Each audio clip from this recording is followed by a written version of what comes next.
श्री अमोल कुल्हे जी। धन्यवाद अध्यक्ष महोदय। हम सब जानते हैं कि आज हम कोरोना की वैश्विक महामारी से लड़ रहे हैं। हमारे देश में पहला केस 30 जनवरी को पाया गया था। आज 9 महीने बाद क्या परिस्थिति है? सरकार अपनी पीठ थपथपा रही है कि रिकवरी रेट अच्छा है, मॉर्टेलिटी रेट में कमी आई है। इसके लिए मैं सरकार का अभिनंदन करता हूं, लेकिन इन आंकड़ों के पीछे छुपकर हम इस सच्चाई से मुंह नहीं मोड़ सकते कि आज तक कोरोना की बीमारी की वजह से 90,000 देशवासियों ने अपनी जानें गंवाई है। 90,000 डेथ्स, और इसमें इनडायरेक्ट डेथ जैसे लॉकडाउन की वजह से सड़क पर चलते हुए माइग्रेंट लेबर्स की मौतें, कारोबार चौपट होने की वजह से परिवारों ने की हुई सामुदायिक खुदकुशियां, ऐसी मौतें शामिल नहीं है। और इसलिए आज ये देश की जनता सरकार से जवाब मांग रही है कि जब कोरोना अपने देश में हाथ पैर फैला रहा था, तब आप अमेरिकी राष्ट्राध्यक्ष के स्वागत में मशगूल थे। जब देश की सेहत संभालने के प्रयास जरूरी थे, तब आप राज्यों की सरकारें गिराने के प्रयास में लगे हुए थे, और इसका खामियाजा आज देश के हर आदमी को भुगतना पड़ रहा है। अगर दूरदृष्टि दिखाते हुए आपने उसी वक्त हर इंटरनेशनल ट्रैवलर का आरटीपीसीआर टेस्ट कराया होता, तो आज ये नौबत नहीं आती। और फिर आपने सरप्राइज इवेंट की तरह लॉकडाउन देश पर थोप दिया। लॉकडाउन लगाते वक्त ये नहीं सोचा कि इसे फेज्ड आउट मैनर में भी लॉकडाउन किया जा सकता है। ये नहीं सोचा कि मार्च के महीने में कोरोना का स्प्रेड सिर्फ शहरी इलाकों में था, ग्रामीण इलाकों में नहीं। और नहीं आपने लोगों को तैयारी करने का अवसर दिया, थोप दिया देशव्यापी लॉकडाउन। परिणाम स्वरूप किसानों के हाथ से फसल चली गई, कईयों की रोजी रोटी चली गई, माइग्रेंट लेबर्स को सैकड़ों किलोमीटर पैदल चलना पड़ा। लोगों ने बच्चों को बिस्कुट खिलाकर, पानी पिलाकर सुला दिया, लेकिन आप पर विश्वास रखकर उन्होंने उफ तक नहीं की। फिर आपने कहा तालियां बजाओ, हमने तालियां बजाई, थालियां पीटी, घंटानाद किया, शंख ध्वनि किए, दिए भी जलाए, हमने सब किया, आप पर विश्वास रखकर किया। और विश्वास यह था कि सरकार पूरी जिम्मेदारी से कोरोना की रोकथाम करेगी। आज भी oxygen bed, ventilator, ICU bed की उपलब्धि के आंकड़े जोर शोर से बताए जाते हैं अध्यक्ष महोदय, लेकिन वास्तविकता क्या है? आज देश के आम आदमी को हॉस्पिटल में बेड पाने के लिए, ऑक्सीजन बेड, वेंटिलेटर उपलब्ध कराने के लिए दर दर की ठोकरें खानी पड़ती है। कई अभागी देशवासी ऐसे हैं कि जिन्हें रास्ते पर दम तोड़ना पड़ा है। क्या देश ने आप पर विश्वास जताया था, उसका यही फल आपने देश को दिया है?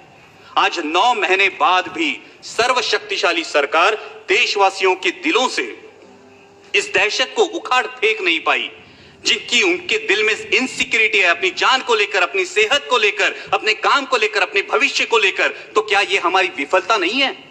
आज कोरोना की मृत्यु संख्या में देश विश्व में दूसरे पायदान पर है अध्यक्ष महोदया, और फास्टेस्ट ग्रोइंग केस लोड में हमने अमेरिका और ब्राजील को पीछे छोड़ के पहला पायदान प्राप्त कर लिया। क्या यह भूषणावह है हमारे लिए? मैं सदन के माध्यम से अध्यक्ष महोदया स्वास्थ्य मंत्री जी से पूछना चाहता हूं कि क्या देश कम्युनिटी ट्रांसमिशन की फेज में है या नहीं? अगर इस सवाल का जवाब हां है, तो सरकार की सब पॉलिसीज फेल हो चुकी है, इसका यह सबूत है। और अगर इस सवाल का जवाब ना है, तो फिर प्रतिदिन 1 लाख के करीब केसेस कैसे पाए जाते हैं? अध्यक्ष महोदया, हमें यह सोचना चाहिए कि क्या हमें पॉलिसीज में बदलाव की आवश्यकता है।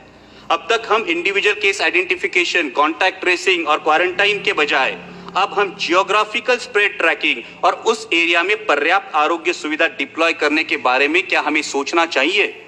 आज कोरोना से जो युवा उभरे हैं वो प्लाज्मा डोनेट करने के लिए रेडी है, लेकिन मैं स्वास्थ्य मंत्री जी से अनुरोध करूंगा कि आईसीएमआर का अब तक प्लाज्मा डोनेशन के लिए, प्लाज्मा थेरेपी के लिए क्लियर डायरेक्टिव्स नहीं है।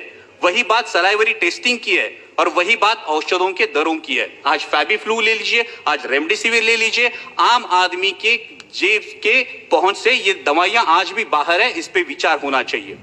दुर्भाग्य की बात तो यह है अध्यक्ष महोदया कि जिन पर हमने कोविड वॉरियर्स करके फूल बरसाए, उनमें से कितने मेडिकल प्रोफेशनल्स की कोरोना से मृत्यु हुई, इसकी भी जानकारी हमारे पास नहीं है। यह दुर्भाग्य की बात है। जब मैं ज्योग्राफिकल डिस्ट्रीब्यूशन की बात कर रहा हूं अध्यक्ष महोदया, तो मैं मेरे साथी सांसद फैजल जी का अभिनंदन करूंगा कि लक्षद्वीप में आज तक एक भी कोविड का केस पाया नहीं गया, इसलिए मैं अभिनंदन करूंगा।